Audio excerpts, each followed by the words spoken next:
Hello, everybody, and welcome to another episode of Psycho's Platters, Psycho Platter episode 41. Oh, excuse me. Hope everybody's doing all right. Yeah, I kind of look a little, excuse me, not feeling entirely well today, but I know it's been 2 weeks since I put an episode out. I did get some different material. Not a heck of a lot. I got to tell you, the state of things down here is kind of getting grim as far as for finding any decent vinyl around here. I went off personally and kind of went off and mentioned to one of the supervisors of one of the bigger thrift stores around here that they had an inside jobber who was managing to snag some of the good stuff before the rest of the general public was able to get to it. You know, I'm not entirely sure what to think about that. I personally don't think that's exactly fair. I think that, you know, even if you work for a thrift store or a Goodwill or something like that, I think that I don't know, I'm just thinking that it should all go out, and if the stuff's still there by the end of the day, then guess what? Get it for yourself. That might work, that might not work, I don't know, but I don't know what else to say about it. So, I mean, I've got a handful of things here, and then I'll show you the good one. Yeah, because the rest of this stuff's okay, but like I said, there's one real good one in here. But this, I'm going to start off really quick. This I found in the books. Actually, this was scattered off to the side. I don't know how anybody missed this one. Yeah, it cost me a couple bucks, but it's called Rip It Up from 1989. Selected by Michael Barson. Postcards from the heyday of rock and roll. There's literally postcards in here of old 50s and early 60s rock and roll. There's a little bit earlier stuff too, like I'll show you a couple of them. Like, look, Louis Jordan, Beware.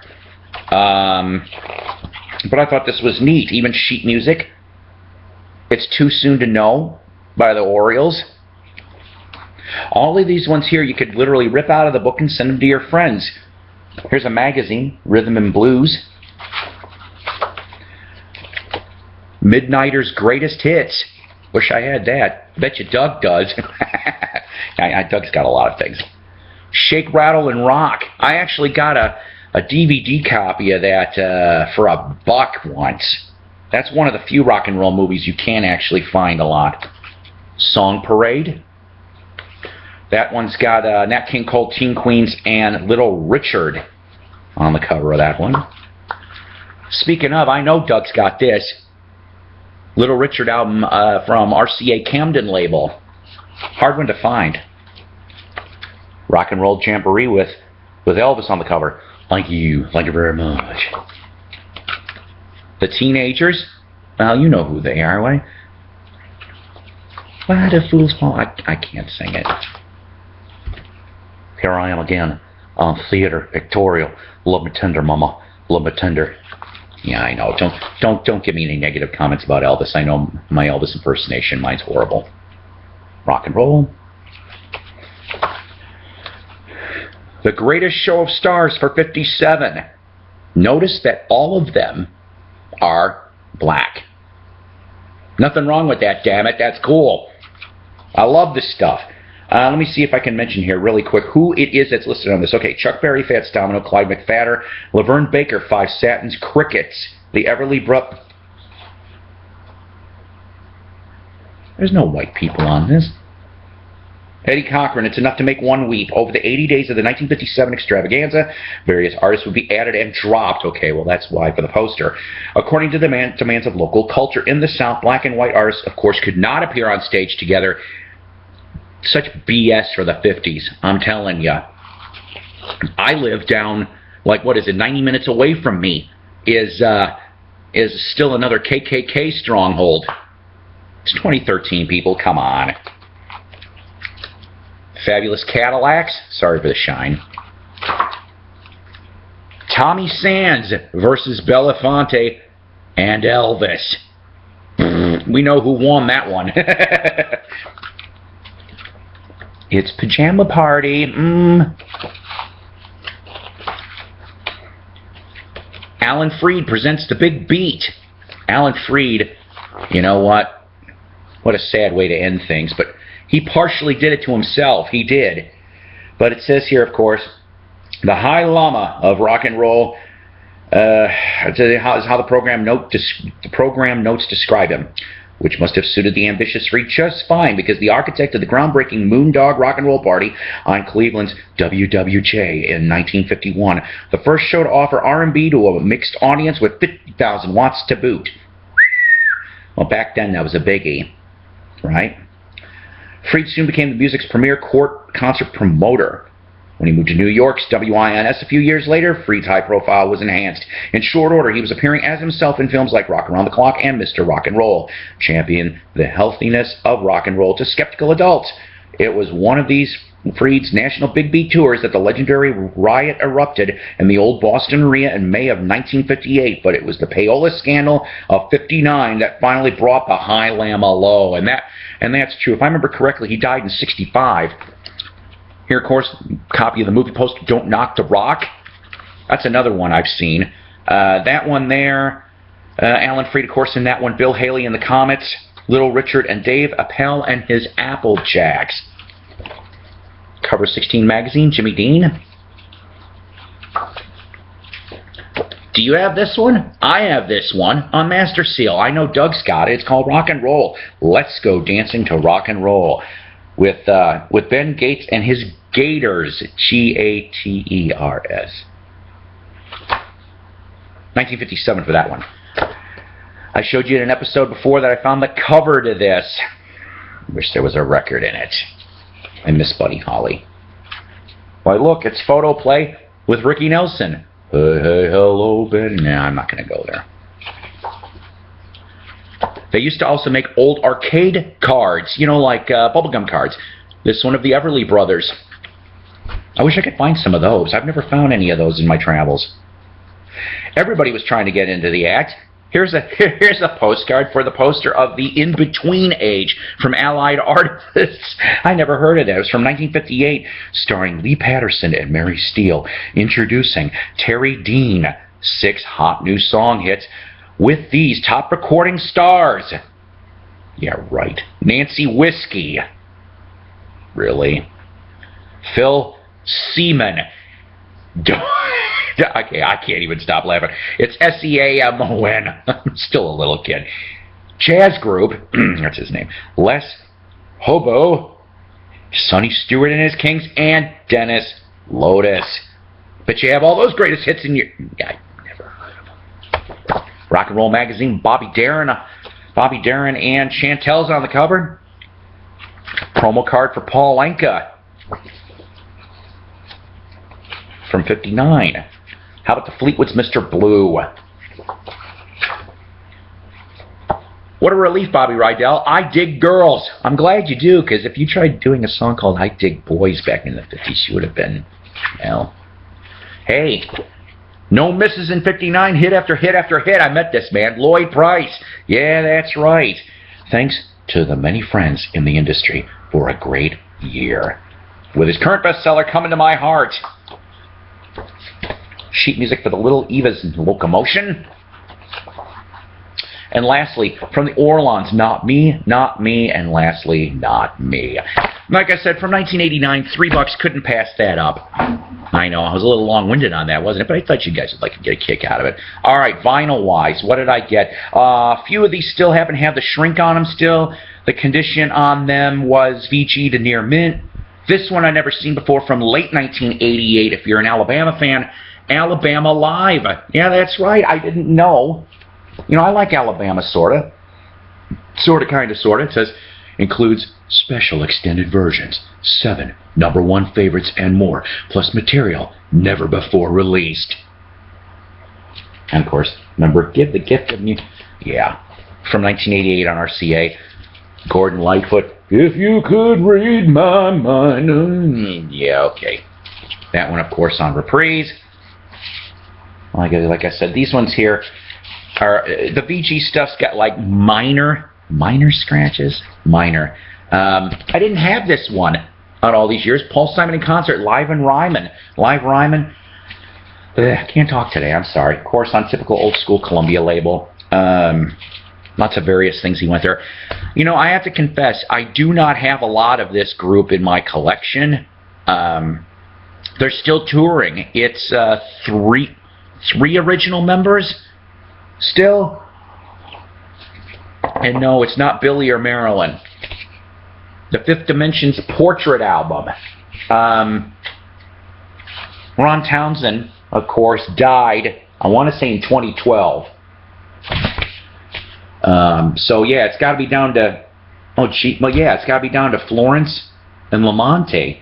I take that back. Maybe it's 2 original members now. I'm sorry, because Billy and Marilyn don't want to have anything to do with this anymore, I'm told. They ended up with this particular one here, kind of odd. You got them doing a lot of covers, of course. Puppet Man from Neil Sedaka, One Less Bell to Answer. You know, Dionne Warwick did that one. Dave Mason's Feeling All Right. Jimmy Webb's This Is Your Life. Save the Country from Laura Nyro. She was, I hope I'm pronouncing that right. She was still, you know, she had albums out, but a lot of people still didn't quite know her. Fifth Dimension and Three Dog Night kind of were the ones that broke her music in. Sam Cooke's A Change Is Gonna Come. That one's actually pretty neat. I listened to that one earlier. People Gotta Be Free from the Rascals, and other ones here. Of course, produced by Bones Howe, who was a legendary producer in the 50s and 60s. He also did some Monkees work as well. Of course, you've got your typical Wrecking Crew is on here. Hal Blaine, Joe Osborne, Larry Netchell, Tommy Tedesco, a few other ones here. Fred Tackett. Fred Tackett eventually would end up in Little Feat.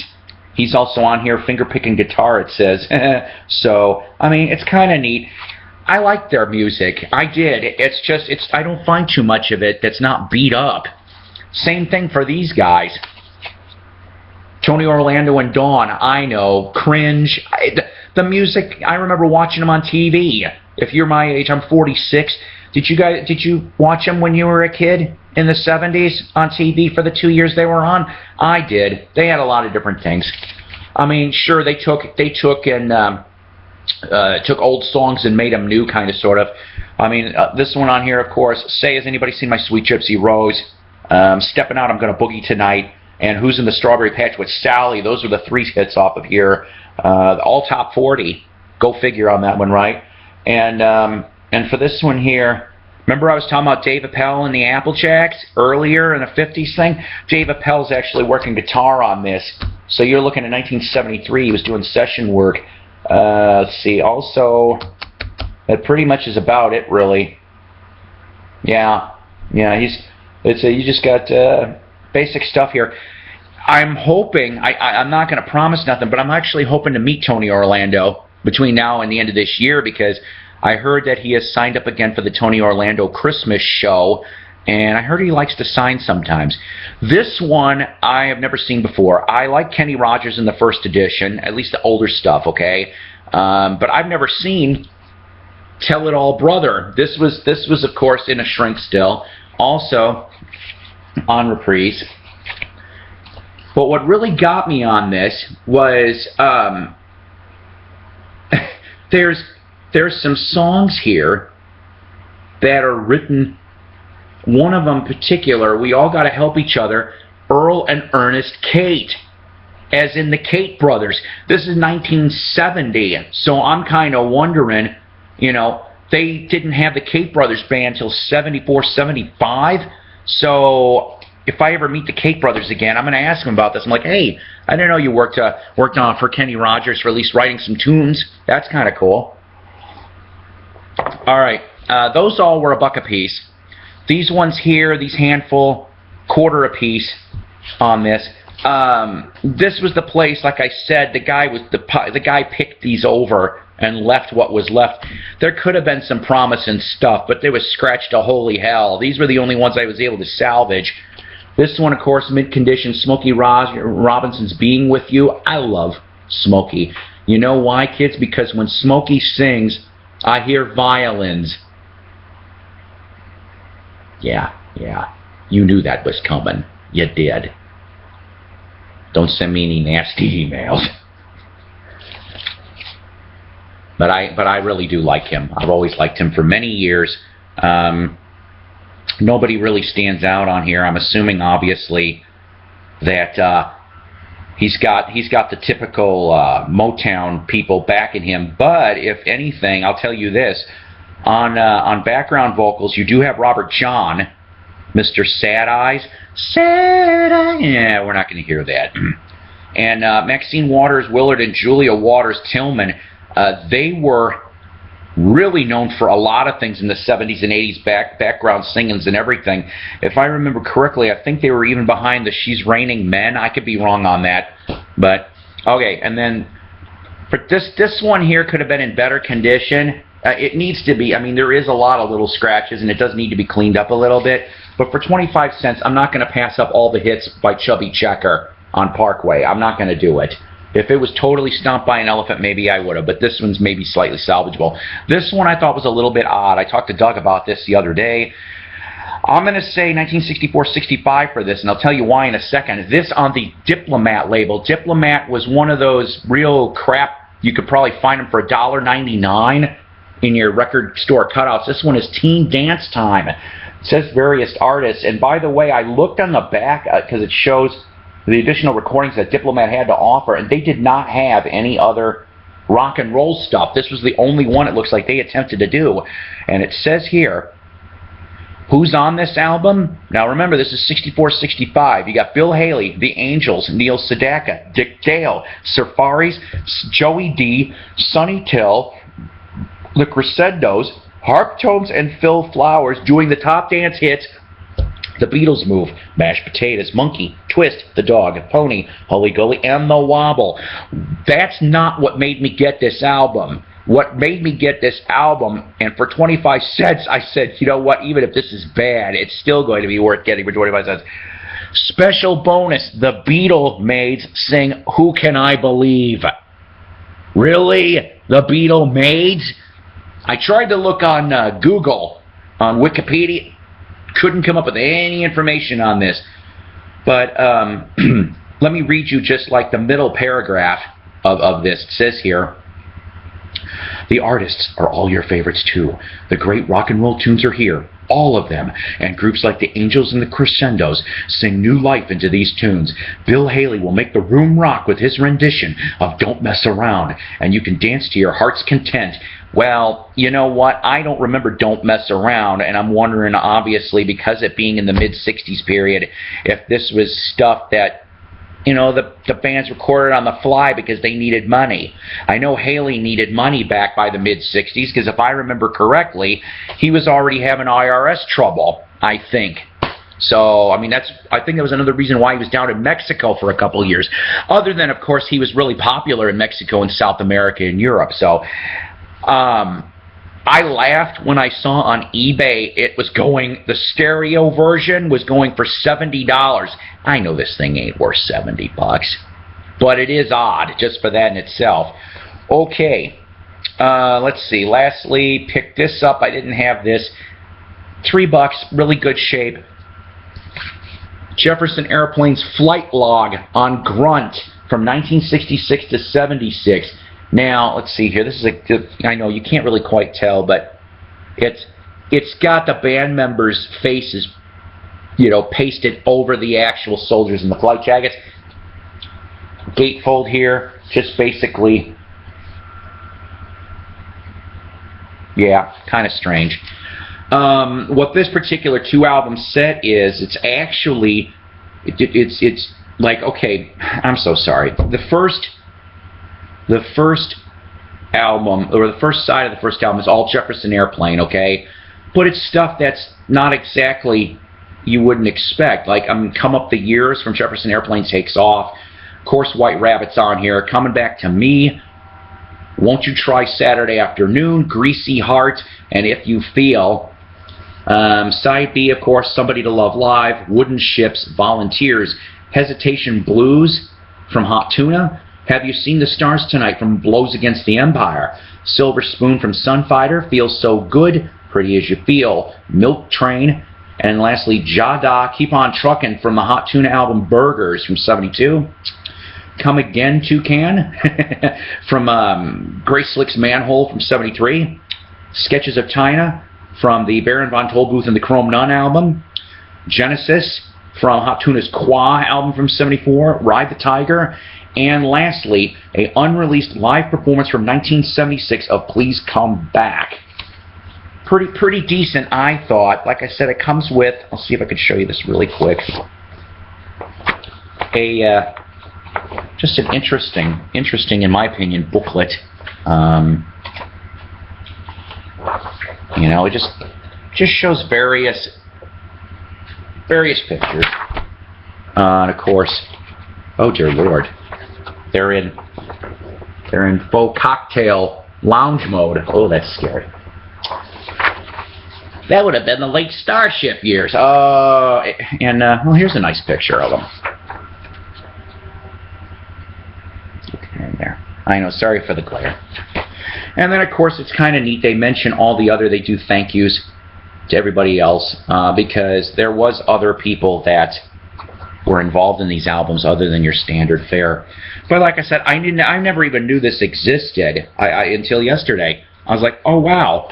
So I like Airplane and Starship, and I thought I'd grab this. Okay, almost finished here, I swear. A lot.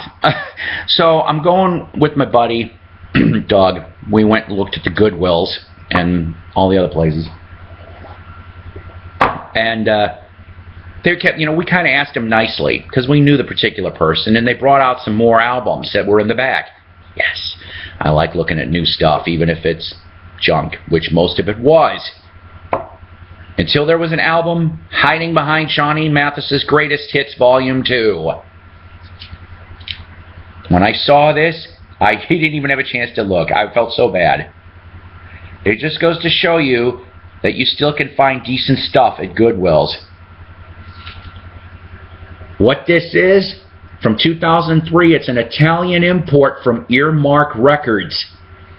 It is a 180-gram virgin vinyl release of Black Sabbath's Black Sabbath in stone cold mint condition with the company. It came in a special sleeve stamped with the logo on the back of this.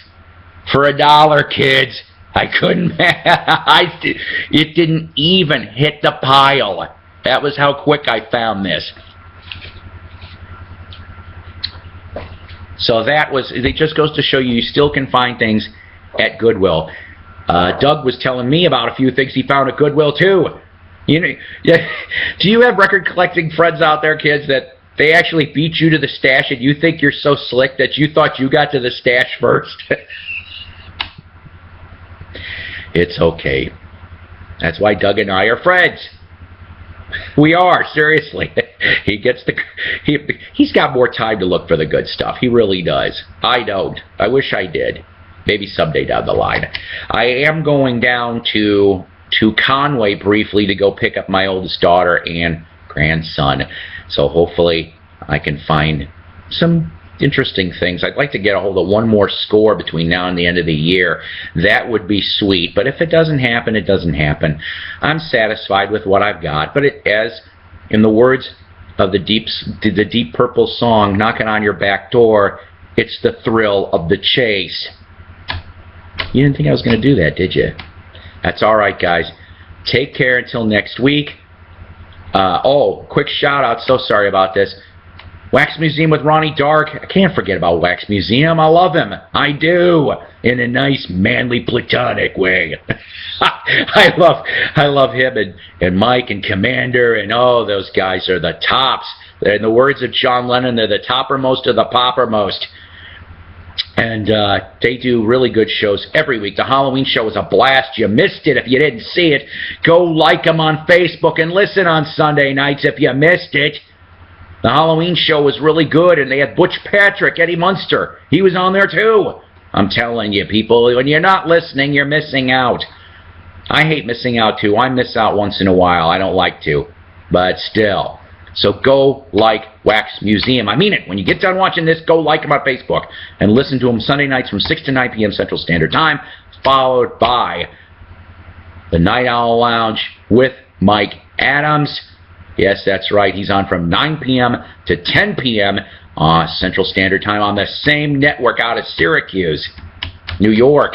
Yes, these are my New York friends who I'm hoping to visit in the summer. I need a vacation. Warning, I'm coming. I am. You'll be sorry. Also, let's see here. I got my buddy Doug has also decided to start a radio show. And that one is actually called, I get slightly confused now, guys, but this is what it is, the Night Owl Radio Show. I think he's got, it's a different spelling, and go on Facebook and like that show as well. It's going to be all 50s and early 60s music. Thrifty Collectors Group, Tim Smith and Company. Gotta love them. I'm telling you, they're all trying, and I love it every time. Record Collector Magazine, Shindig Magazine. Go subscribe. Both of their new issues, fantastic. Seriously. The Shindig one, especially with the Beatleisms, it's all about Beatle-influenced 60s and 70s groups. Fantastic on that one as well. Mojo also got Paul McCartney on the cover this month. Really, really fine, goody stuff. Take care. God bless. Rock on. See you real soon.